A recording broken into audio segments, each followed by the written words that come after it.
On Wednesday, 19th October 2022, Bayern Munich traveled to Augsburg for their duel at 9:45 p.m. live and exclusive on KBC Channel 1. It's Augsburg winners in the end. Bayern go on, hungry no doubt. KBC Channel 1, your true sports partner.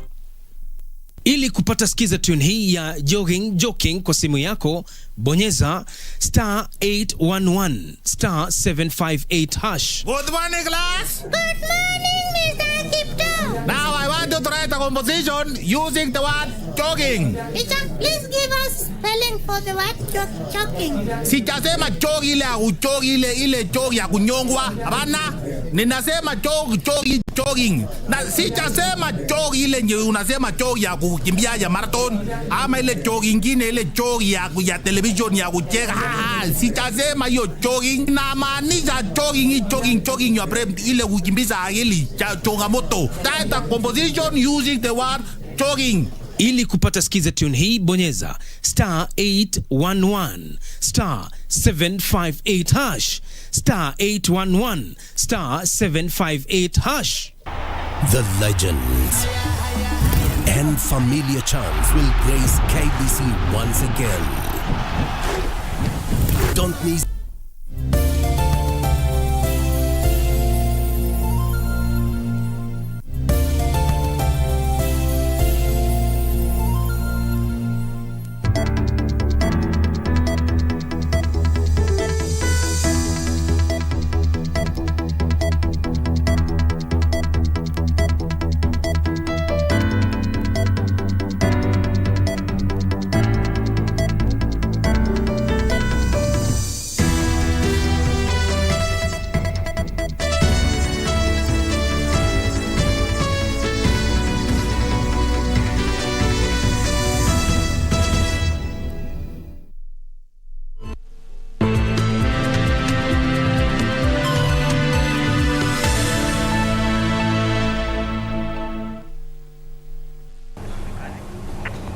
Good afternoon. Thank you for creating time for us. You are in time for the Lunchtime news. A very warm welcome to the broadcast. My name is Irene Muchuma Odem. On sign language interpretation is Byron Abule. It is the 19th day in the month of October 2022. The vetting of current cabinet secretaries continues at the county hall.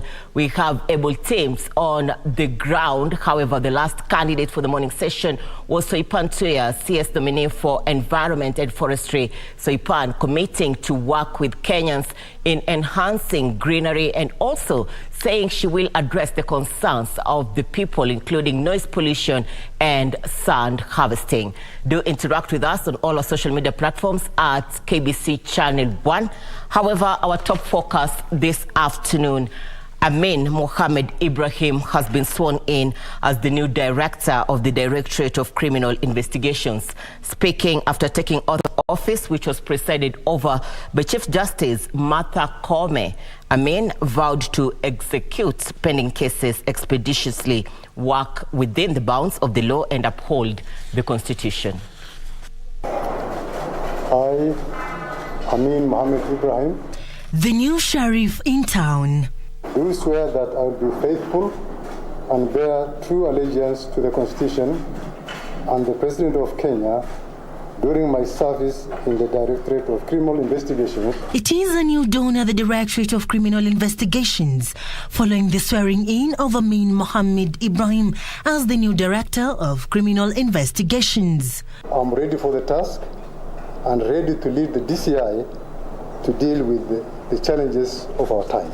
Amin took the oath of office in a ceremony in an event presided over by the Chief Justice, vowing to take up the task ahead and help solve key issues in terrorism, corruption, money laundering, among others. I promise the Kenyan people that as the DCI, I'm going to discharge my duties and responsibilities professionally, with utmost integrity and with utmost respect. Chief Justice Martha Koome challenging the new DCI boss, urging him to uphold the rule of law. I have confidence that you will perform your duties in accordance with the law and fairness, as the Constitution that is our true north venerates the cardinal value and the principle of justice. Amin was also welcomed by the chair of the Police Service Commission, Eliud Kinothia, and Acting Inspector General of Police, Nur Gabo,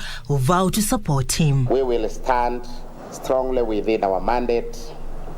As the employer, Mr. Amin, we want to assure you, leave your welfare to us.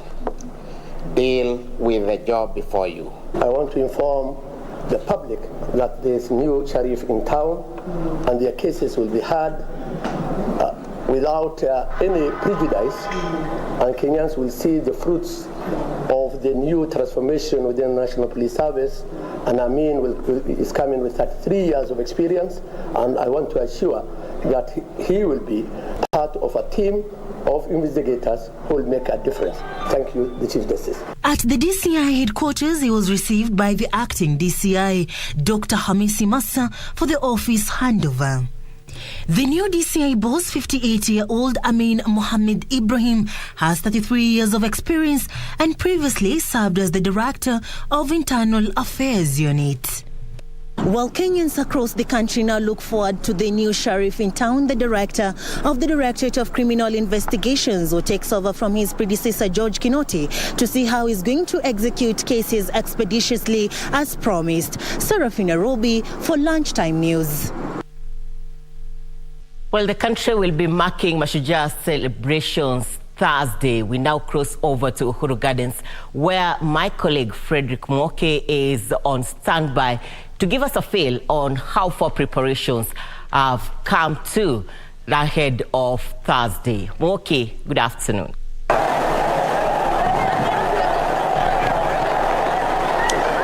A very good afternoon to you, Irene Muchuma, and indeed, this is the great KBC, and welcome to this live broadcast coming to you live from Uhuru Gardens. This is the newly renovated Uhuru Gardens. Just remind you that it was renovated under the leadership of the former President Uhuru Muigai Kenyatta to suit its core meaning. And of course, tomorrow being Mashujaa Day, remember it will be the first Mashujaa Day under the regime of President Dr. William Samoei Ruto and the Kenya Kwanza Alliance.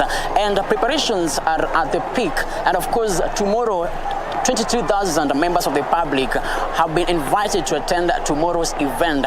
And of course, it will be an event that will be marked to honor heroes, our heroes who fought for or contributed to the independence of this country. And tomorrow's event will be eagerly awaited by Kenyans, because many are expecting the President William Samoei Ruto to touch on issues that have affected Kenyans since the Kenya Kwanza coalition took or ascended into power. And preparations are at the peak, and tomorrow all invited members of the public are requested to be at these Uhuru Gardens from 4 a.m. and are expected to be seated at 7 a.m. And approximately, we don't know how many heads of, we don't know whether we'll be having any heads of states from other countries, but what we know is that tomorrow's big event will be the first national holiday event to be presided by President William Samoei Ruto and the Deputy President Rigathi Gachagua. On my right, I don't know if my camera person can, I just want to show you how well this place is well organized. From the right is where the president, the head of state, and other top government officials will be expected to be seated as they grace this year's 2022 edition of the Mashujaa Day. And of course, we'll be having some of the entertainment sections where various artists will be performing, including Rafton and others who were given the chance to perform for President William Samoei Ruto and his deputy Rigathi Gachagua, and as Kenyans mark this year's 2022 edition of the Mashujaa Day. And on Monday, outgoing Principal Secretary for Interior Karanja Kibicho made it clear that all who have been invited, the members of public, will be expected to be at this Gardens from 4 a.m. This Uhuru Gardens has been selected to host this year's edition of the Mashujaa Day in order to just honor our heroes, our heroes who fought for our independence, the struggle to make Kenya gain its independence. And of course, it is a garden that has been dedicated for that special event tomorrow, and we'll be expecting all Kenyans from all parts of the country who will be given the chance to grace this event. And what will expect the speech of the President William Samoei Ruto? Remember, during the campaign season, they said that it is bottom up, and Kenyans are eagerly waiting to hear what the President William Samoei Ruto will be telling Kenyans tomorrow. Remember, since they took power, they've been doing some, they've been having some of the development projects and making some changes, and we expect tomorrow being a big day that all Kenyans who are welcome here to this special event, being the first national holiday event to be presided by President William Samoei Ruto and the Kenya Kwanza Coalition. And we were expecting, we are actually not sure whether the outgoing Principal Secretary Karanja Kibicho will be gracing this event, but we'll keep you posted about what will be happening at these special Uhuru Gardens in our subsequent bulletins. Back to you, Irene Muchuma.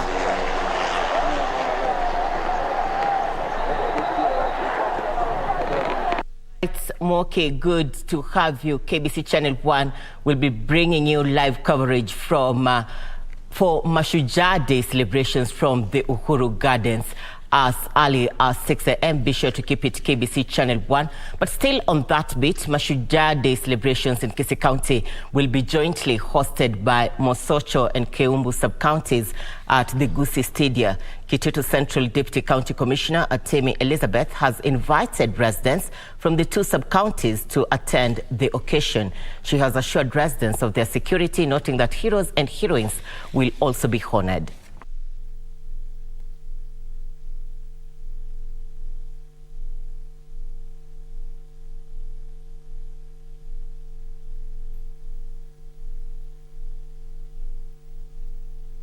We have invited various groups, both from the churches, schools, and private practitioners within the entertainment industry. We have also invited heroes and heroines because this is their day.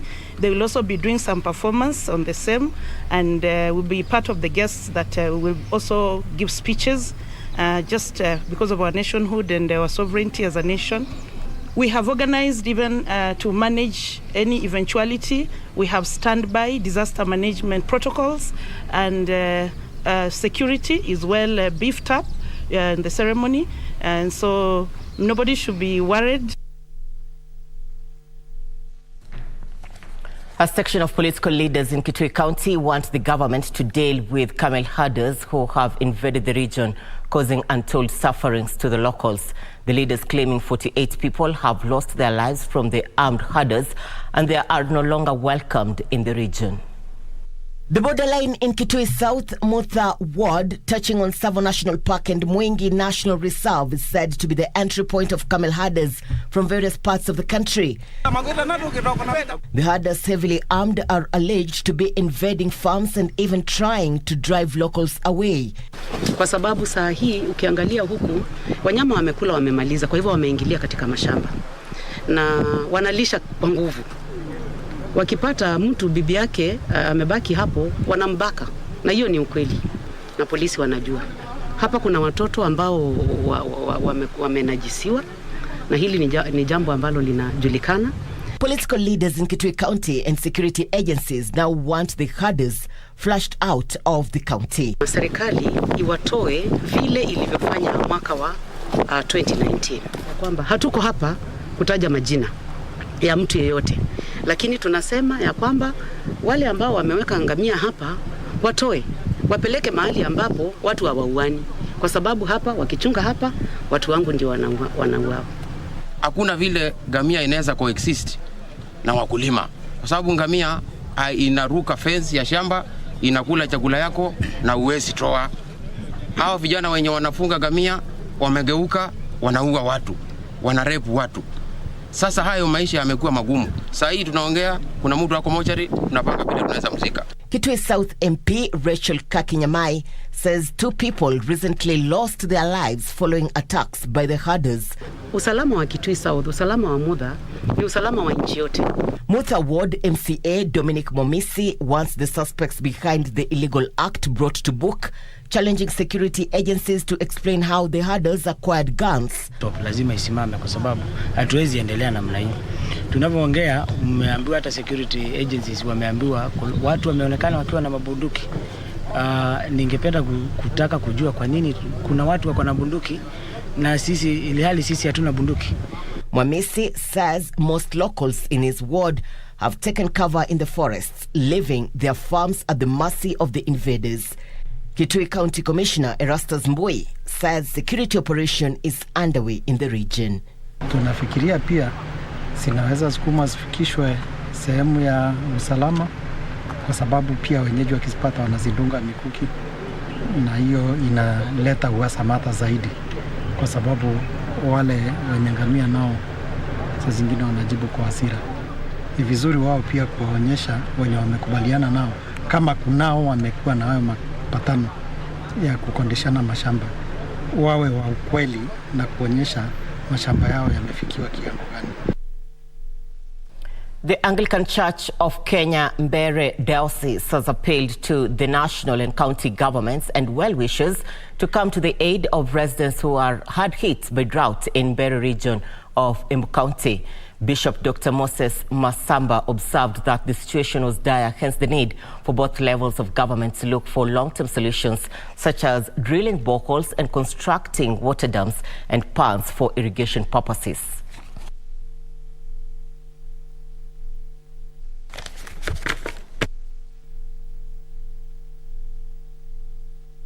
Tunaomba serikali ya county, serikali pia ya national na other wishes, hiyo mambo ya manji hapa mbele ni ya muhimu sana. Na kwa hivyo governor wetu ambao tuko naye Her Excellency Sicily na kamati ile iko kule county level, ni vizuri tu tunafikiria sana mambo ya vile manji, chakula, viwanda, employment, mambo mingi yanaweza fanyika pande hii kwa sababu watu wanaumia sana kwa sababu ya climate change na hii ukame. Members of Kilifi County Assembly are calling on the national and county governments to hasten drought mitigation measures to lessen its toll on vulnerable communities. With thousands of Kilifi residents staring at starvation following rains that have failed for over 5 years, the MCAs now want an urgent submission of a supplementary budget to address the crisis. Speaking at the County Assembly building, the members of County Assembly lamented that despite the gravity of the drought, not much has been done to comprehensively address the natural calamity.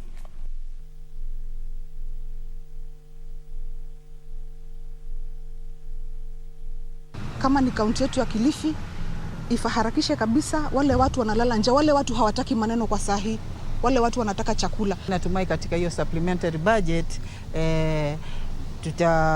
itapeana kipaumbele ili kushughulikia swala zima la baa la njaa kwa sababu ni mata ambayo iko katika hali ya urgency. Mimi kama niko na wig nyingi za kuvaa, kwa nini nikae nazo nyingi na kuna watu wanateseka? Sasa kuanzia jana tumeanza kuziuza, jana tumeuza 2, leo asubuhi tumeuza zingine 2. Tutachanganya zile pesa pamoja na kuweza kununua chakula kupeleka kwa wale maeneo ambayo yako na shida ya njaa. Sahi hakuna kupoteza muda, sahi ni kuingilia, tuchukue chakula tuwapelekee hawa wananchi ambao wanateseka katika hii Kilifi yetu na hata Kenya nzima kwa ujumla. Kiambu County has reported a cholera outbreak after 15 people were hospitalized in various parts of the county. The 15 are said to have attended a wedding in Limuru sub-county over the weekend and were taken to hospital presenting symptoms of cholera after consuming food and drinks at the function. 12 of the 15 were hospitalized with moderate to severe disease, with 2 admitted in the ICU. Baada ya hiyo harusi ambayo kulikuwa na watu wengi, na ambapo waliagiza chakula iliyoliwa hapo kwenye hicho kikao, watu 15 baadaye walipatikana wakiwa wanaugua ugonjwa wa Cholera. Kiambu Governor Paul Kimani Omatangi announced the cholera outbreak at his office to send an alert to the health workers and to notify residents of the outbreak, take note of clinical presentation, and to have a high index of suspicion to all suspected cases of diarrhea. Both Nairobi and Murang'a counties have been informed and are working closely with Kiambu County to contain the disease. Nchi na wale tunaopakana mipaka nao ya kwamba ni vyema na bora kwa wakati huu kuhakikisha kwamba tunaangazia mikakati, utaratibu wa usafi ufaao wakati wanapeana chakula, kama ni ya kuuza, kama ni kwenye sherehe kama hii harusi, kama ni wananchi ukiwa nyumbani. Hakikisha kwamba vile tulivyosema tumefuatilia na kuhakikisha kwamba usafi wa maji tunaokunywa, hakikisha maji umechemsha. Wamatangi further said that the Public Health Department has strengthened awareness creation of the cholera disease, prevention and control measures to be adopted, heightened surveillance for acute watery diarrhea by conducting active case search and contact tracing by the sub-county public health officers, disease surveillance and community health services coordinators. Kwa wananchi wetu, ukipata mtu mahali popote, kama ni jirani, kama ni mtu wa familia, uone ako na dalili za kuendesha na uone ile kuendesha sio ya kawaida ama kuendesha yoyote kwa wakati huu, hakikisha kwamba umejulisha watu wetu wa afya na kumfikisha yule kwenye hospitali haraka iwezekanavyo. The governor advised the general public to be on high alert and refer any suspected cases to the nearest health facility for assessment and management. Members of public are further advised to observe proper sanitation and maintain high standards of personal hygiene, including proper hand washing with soap and water. For Lunchtime News, my name is Aurelia Emomeri. Now, lawyer Njeri Maina, who is also Kirinyaga woman representative, now wants Director of Public Prosecution Nudin Haji to intervene and drop cases that do not have sufficient evidence against the suspects. Speaking outside Kikuyu Law Courts, Njeri also called on Chief Justice Martha Koome to build more courts and increase the number of magistrates and judges to lessen the backlog of cases. She also said she will not relent in defending the rights of Kenyans in court and also enactment of laws in Parliament that will promote development. DPP withdrawing cases for lack of evidence, and I believe there are many other files that are touching on the ordinary citizen of Kenya that want in evidence. And at the end of the day, those cases will be dismissed when the judgment is finally given by the courts. So I would ask and urge the government and the DPP to ensure that at least for those cases they are sure that they will not go through and see the light of day. Let them. I hope that the judiciary will take charge and ensure that that budget helps them at least alleviate the backlog of cases that we have.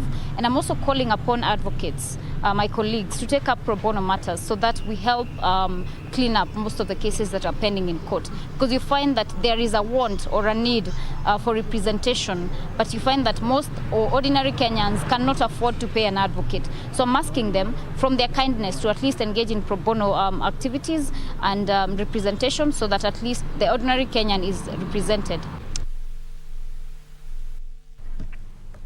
Wajir Governor Ahmed Abdullahi says the county is now facing billions of shillings debts from questionable contracts.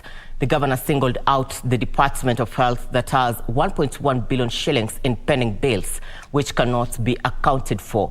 Abdullahi says his administration will conduct an audit for all projects done in all sub-counties before any payment is done. Can we clap for the governor?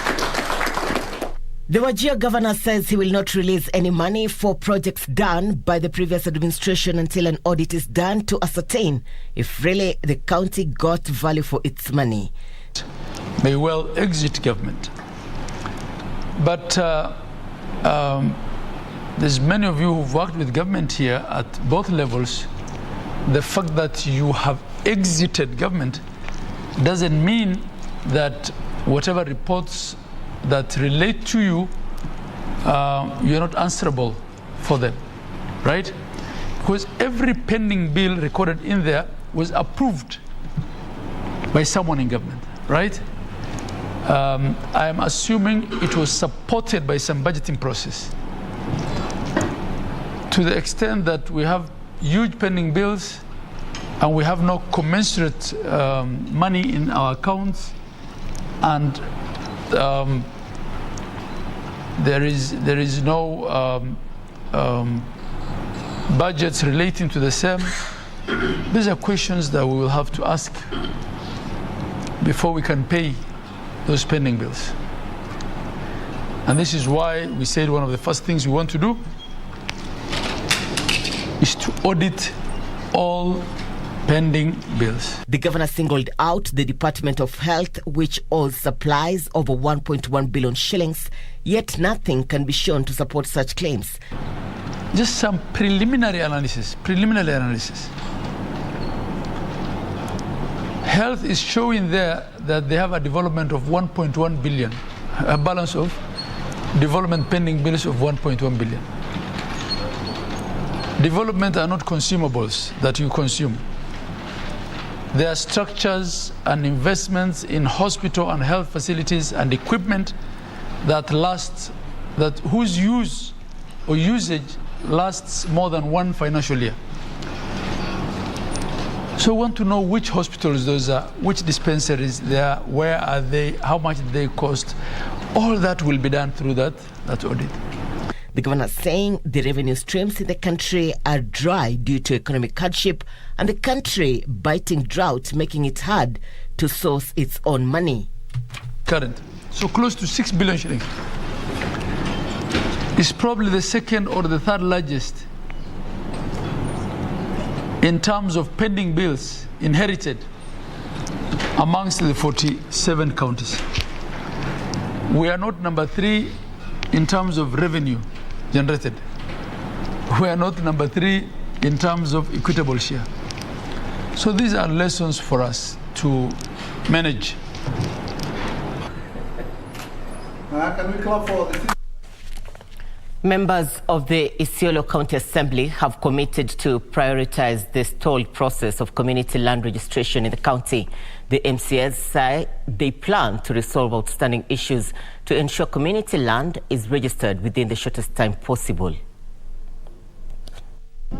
Speaking yesterday after a meeting with committee members spearheading the crucial process of community land registration in Chari and Cherab wards of Merti sub-county, the MCAs led by the chairman of the County Assembly Committee on Land and Kina Ward MCA Abdinu Dimajilo noted that the numerous conflicts witnessed around Isiolo borders can be attributed to the fact that the community land remains unregistered. Hakuna coordination baina ya county na national government. Community participation abana hiko, hiyo sio mzuri, italeta conflict mingi sana baina wanyama ya porini na wanadamu, pia kwa communities wale wajirani.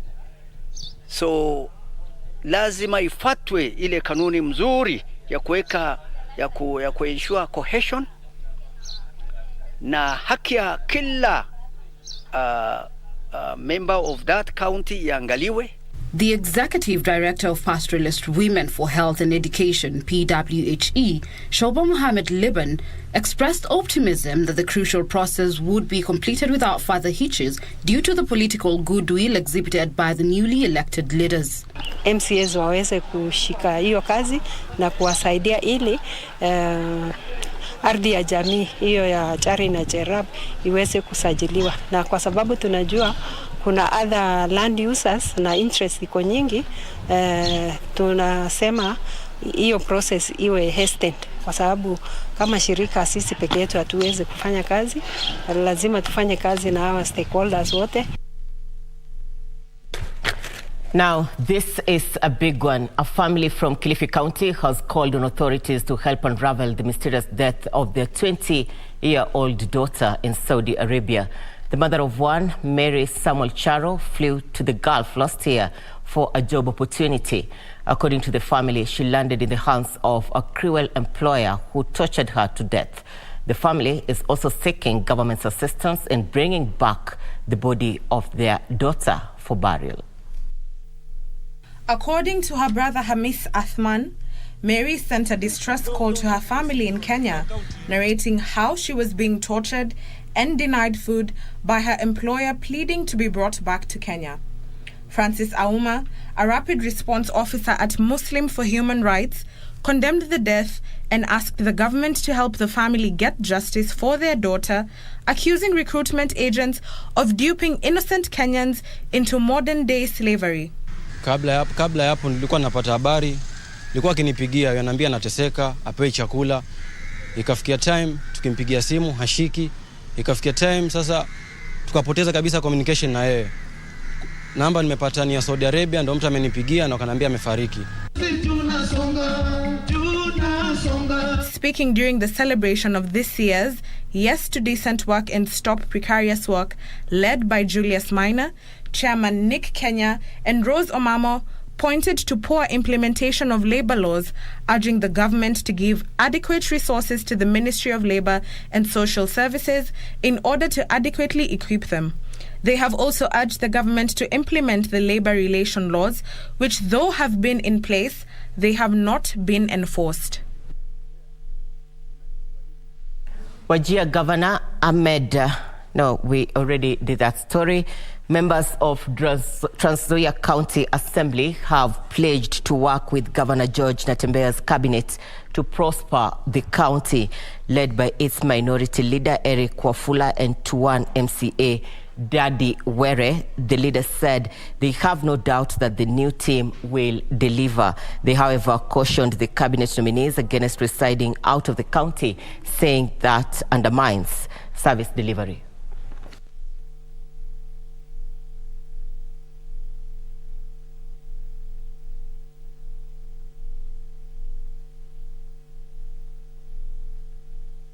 Wale ambao tutawapa kazi, kitu cha kwanza waeke Trans Nzoia mbele, waweze kutufanyia kazi, na zaidi ya yote tunaamini ya kwamba Trans Nzoia kuwa Kenya ndogo, makabila yote yana nafasi sawa katika maongozi ya kaunti hii.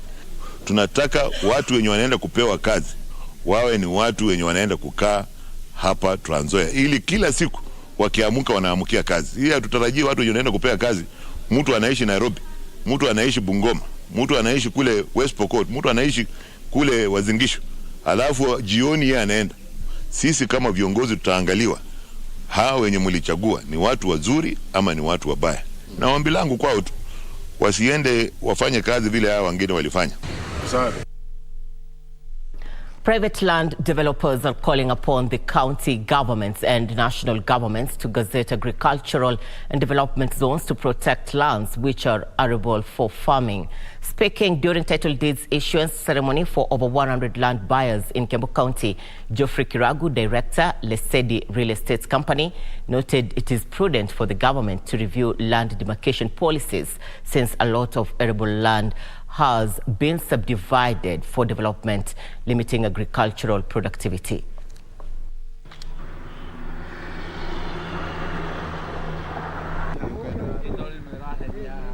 Some of the challenges that we are going through as a country, shortages of food products like unga, it's because some of the agricultural lands were actually subdivided into smaller portions and they are not being used for the purposes they were intended to do.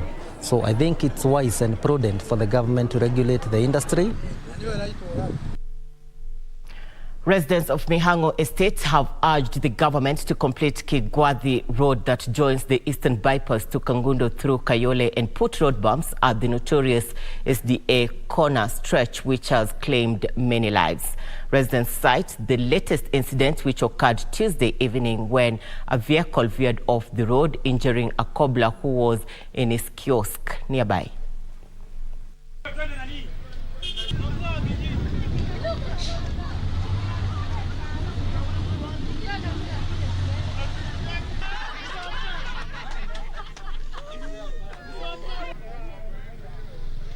Kiona hiyo side nyingine bado ni kwetu nyumbani, na lori imeingia hapa mara 3 kuna pengine pale SDA iligonga mama na mtoto ikaua kabisa na hawajaichukua hatua yoyote.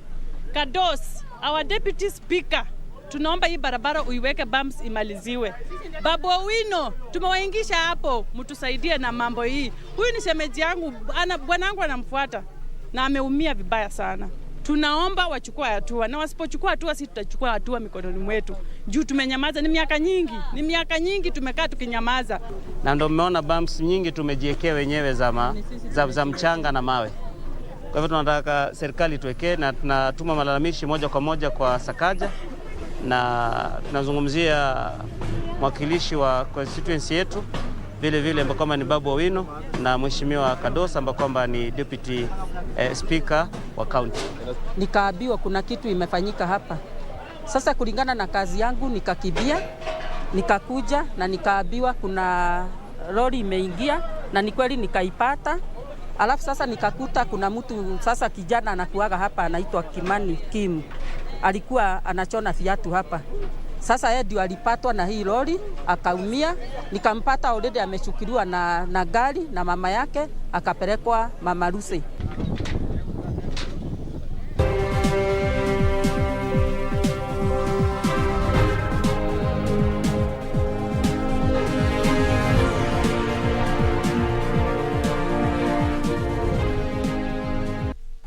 All right, thank you for staying with us. Time for Channel 1 Business News. Kenya has received the first consignment of wheat from Ukraine since the Russian invasion in February this year. The bulk carrier dubbed Super Henry is currently offloading the 51,400 tons of the grain at the port of Mombasa, with 2 more vessels expected to dock within 2 weeks. Statistics indicate that Ukraine exported up to 6 million tons of grain a month before Russia invaded the country in February this year. As per the UN World Food Programme report of August 2022, 4.1 million Kenyans are acutely food insecure and require an immediate and resolute action. In line with this, Ukraine has committed to supply wheat to Kenya. Ukrainian ambassador to Kenya, Andriy Pravednik, says efforts to help the country become food secure were in the works, with negotiations ongoing on how Ukrainian investors can tap into existing opportunities in the agricultural sector. He further says 2 more vessels had left the Ukrainian port, one carrying 53,800 metric tons and the other carrying 23,000 metric tons of wheat. It's 51.4 thousand metric tons of wheat, which will allow Kenya to ease the challenges of food security. He says since the initiative became operational, 350 ships with 7.8 million tons of agricultural products were dispatched from Ukrainian ports, including more than 1.1 million tons for African countries. We will do our utmost to make sure that you will not face the food crisis in Africa. He says unblocking of Ukraine's seaborne exports will help address some global supply disruptions and allow Ukraine to empty its grain storage silos in response to the current food security crisis. It's important for all of us to understand that only by joining our actions all around the world, including in Kenya, we'll be able to make Russia to extend that grain corridor agreement and to allow us to continue our export. Ndutamo Kami for Lunchtime News. 3 biotech maize varieties are awaiting cabinet approval before their release into the Kenyan market. The 3 varieties developed by the Kenya Agricultural and Research Organization have been developed to fit the local climatic and soil conditions. Kenya has so far rolled out biotech cassava and cotton to stimulate the production of the 2 crops. Amid debate on the government's decision to lift the 10-year ban on genetically modified organism imports and cultivation, the Kenya Agricultural and Research Organization, KALRO, has supported the move, saying it will go a long way in not only increasing farm output, also lowering the cost of pesticides used to secure crops in the field. Lifting of this ban is as a result of a real need to ensure food and feed security and to safeguard our environment. According to the Research Institute, a farmer spends approximately 12,000 shillings per acre on pesticides alone, which are also harmful to human health and the environment, especially water. Kalro states the country loses 13 million 90 kilogram bags of maize to stock borers alone annually, valued at 32.5 billion. These pests significantly contribute to low production that currently stands at 7 to 10 90 kilogram bags against a potential of 22 to 35 bags per acre of maize. According to the Kenya Agriculture and Research Organization, 3 BT maize varieties, WE1259B, WE325B, and WE526B, are awaiting cabinet decision for release and distribution. Scientifically, GMO is proven to be safe for food, feed, and for the environment, and is currently approved for cultivation in about 70 countries worldwide. Kenya has a fully robust... Kalro has partnered with the African Agricultural Technology Foundation to avail 11 metric tons of certified seeds to 500,000 farmers across mid-altitude ecological zones as a pilot program pending full commercialization by private firms during next year's long rains. So the seed for the GM maize will be sold by private companies and also by Kalro at the prices similar to the current maize. Amid concerns on safety of GMOs and use, Kalro maintains that Kenya has fully robust functional policy, legal and institutions governing the use of GMO. Every 20th of October, Kenyans celebrate their heroes, giving a chance for individuals who perform commendably to be feted and celebrated, from renowned poets and internationally acclaimed athletes. Here are some of the people Kenyans are celebrating this Mashujaa Day. With the promulgation of the Constitution in 2010 came many changes, including a name change of various holidays. Kenya, taifa letu, Kenya, Kenya. This new beginning for the country brought Mashujaa Day, a day set aside every 20th of October to celebrate the achievements of outstanding Kenyans all over. It is a day when we reflect on the journey that Kenya has taken since its inception or since its independence in 1963. For many Kenyans, this holiday means an acknowledgement of freedom fighters, keeping in line with the intent of what was then termed as Kenyatta Day. We have got the founding fathers of this country, including Thomas Joseph Odhiambo Mboya. We have got the Jomo Kenyatta, the first president of the Republic of Kenya. You have got the likes of Martin Shikuku, Charles Rubia, Kenneth Matiba, and many more. Revolution kama independence, katiba, na mambo ya second revelation, na wale ambao wanatupigania haswa mwananchi wa kawaida. Kwa hivyo ndio ile siku ambayo tunasherehekea wale ambao wamejitolea. For others, they insist the holiday is open to any Kenyan, including and especially individuals who work behind the scenes, working tirelessly to grant the country socio-economic independence. And for journalists and writers, they choose to honor celebrated writers and poets, many of whom have been recognized internationally for a job well done. You know, the likes of Professor Ngugi wa Thiong'o, Grace Ogot, Chris Wanjala, Hadambia Salache, Jonathan Kariara, Rebecca Njau, Marjorie McGoy Oludhe, these many writers, you know, who have contributed immensely to this country by just producing. Bila kusahau Mkenya Eliud Kipchoge. Ule ni shujaa ambaye amepeperusha bendera ya Kenya kimataifa. But above all, Kenyans are in agreement that this holiday remains a reflection of where the country has been and where it aspires to be, in the leadership and guidance of heroes determined to make the country a world leader. Shujaa kwangu mimi ni yule mama mboga anaishi pale chini. Ni hawa vijana hawana ajira, kila siku wanajinasua, wanaamka, wanapigana na maisha. The Kenya Tea Development Agency has appealed to the incoming Agriculture Cabinet Secretary to uphold and enhance beneficial reforms forged by its board of directors. KTDA Kagwe Tea Factory Chair Benson Njoroge says the agency will continue to work on restoring tea prices, avail quality fertilizer, and create more market outlets for Kenyan tea. Despite the many challenges facing the tea subsector, tea farmers have in the last year reaped from new reforms.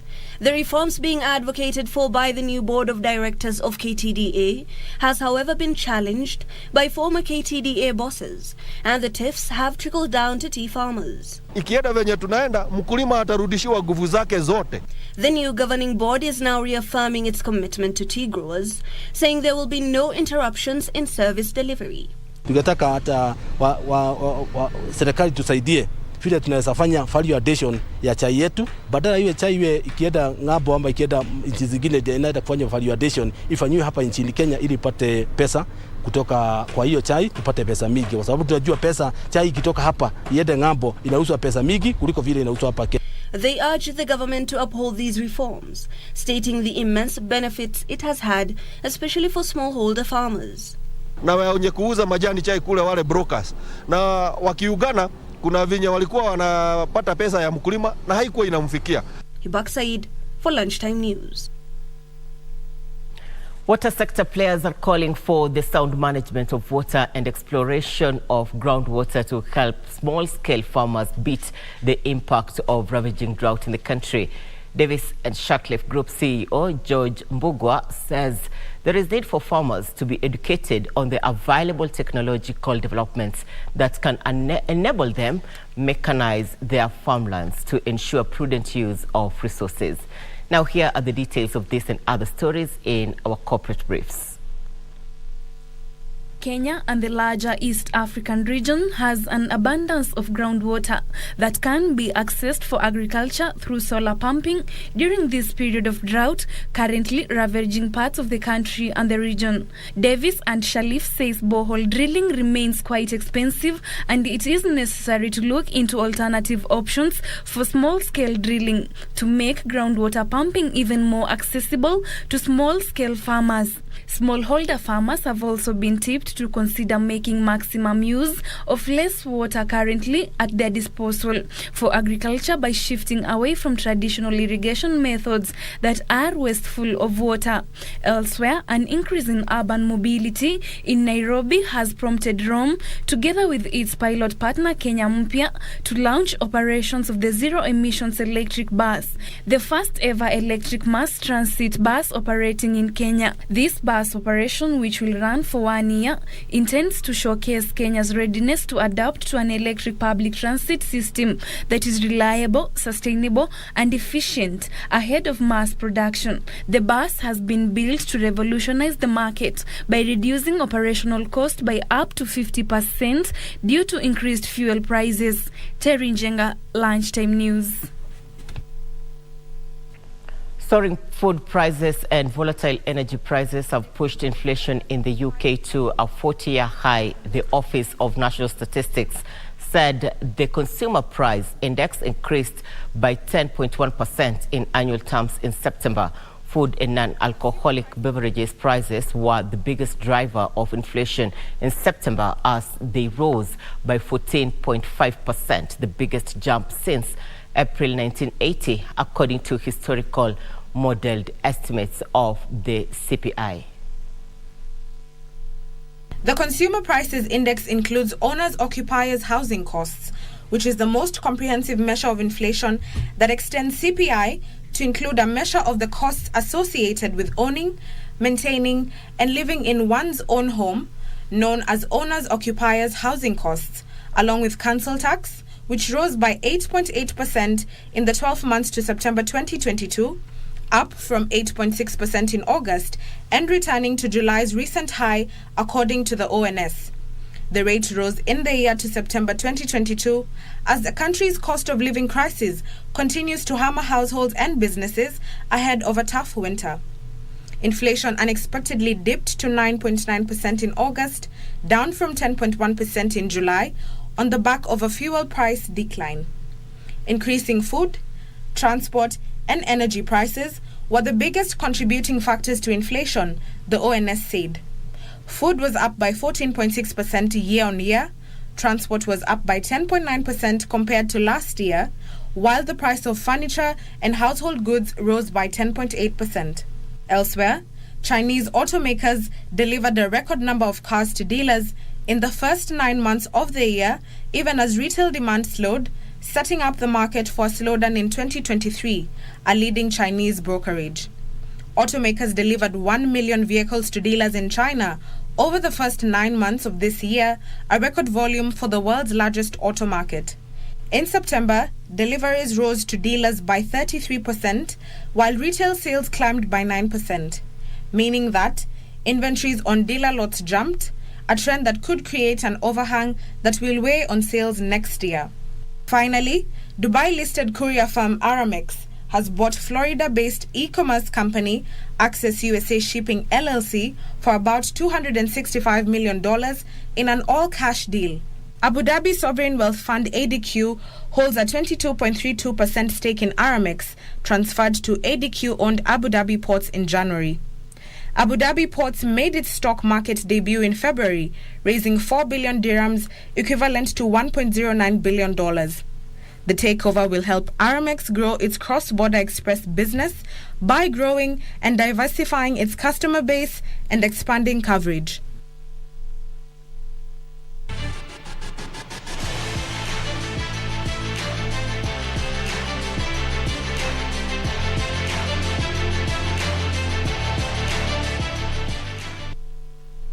In sports, Kenneth Mawira Wanjohi is the new winner of the 20 million shillings from SportPesa mega jackpot after he correctly predicted and won 16 out of 17 games. Wanjohi spent 1,000 shillings on 10 bets, and one of them earned him 20,031,087 shillings to become one of the many Kenyans who have won millions this year from SportPesa jackpots. Wanjohi, who is currently unemployed, said he will first build his parents a decent house before opening up a business to improve the welfare of his family. Nilipopata congratulation ni vitu nimefurahia sana. Hiyo siku hata sikupata usingizi vizuri. Juu nilikuwa nafurahia sana. Hata nilikuwa nauliza ya asubuhi itafika lini niende kwa hiyo time message ikikuja, tulikuwa kwa nyumba, tulikuwa tumeketi na wazazi hapo hivyo. Kila mtu alikuwa tumefurahia tu. Hata hakuna mtu hata alikuwa anaamini ati nimeshinda. Mtu alikuwa tu nikawa naota. But the new sense ilikuwa kitu ya ukweli.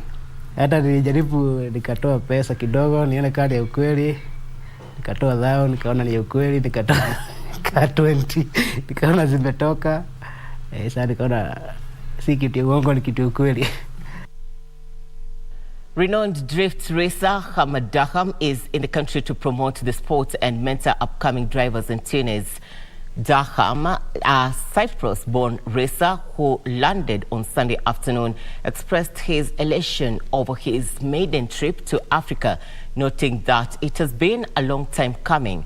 The Red Bull athlete, who ventured into racing at the tender age of 14, will spearhead a series of workshops to mentor upcoming drift racers in the country, including a career talk at the University of Nairobi main campus on Friday and a practical session at the Kenyatta International Conference Center a day later. He expressed his excitement at molding the next generation of drifters, reiterating that this is what drives him at the moment.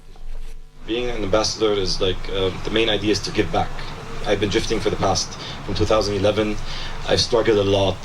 I put a lot of dedication, whether it was financially, mentally, it was a struggle. So at the moment, what I'm trying to do is like give back to the community. What we're doing in Kenya here, we're trying to grow the drifting scene, to get the underground drifting scene to become a professional thing. So at the moment, my main goal is not competition, it is to give back to the community, whether it was in the Middle East or around the world. So that's what an ambassador should do. Wilfred Zaha proved yet again that he is the man to shoulder responsibility at Selhurst Park as his well-taken winner capped Crystal Palace terrific 2-1 turnaround against manager Les Wolves. Meanwhile, Manchester United forward Marcus Rashford could make a return tonight to face Tottenham Hotspur after he was dropped out of the starting lineup against Newcastle last weekend. A goal from